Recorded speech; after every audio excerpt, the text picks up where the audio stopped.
Welcome. Today, I'm going to show you how to set Dropbox default notifications to silent on your phone. If you get too many alerts from Dropbox and want to keep them quiet without missing important updates, this simple process will help you take control over those notifications. Let's dive right in. Start by opening your phone settings. This is usually represented by a gear icon and can be found either on your home screen or in your app drawer. Once you're inside settings, look for the section labeled Apps and tap on it.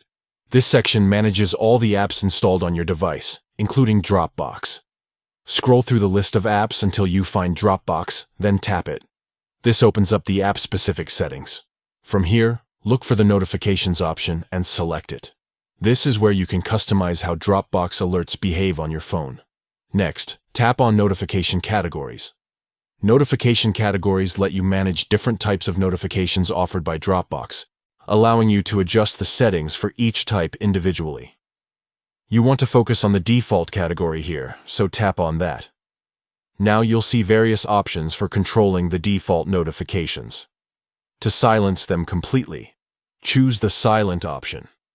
This setting means you won't hear any sound alerts when Dropbox sends a notification in this category, but the notifications will still appear in your notification shade for you to check at your convenience. That's all there is to it. By setting Dropbox's default notifications to silent, you reduce interruptions without missing important updates. If you ever want to turn the sound back on, just follow the same steps and choose a sound or priority option instead of silent. Thanks for watching.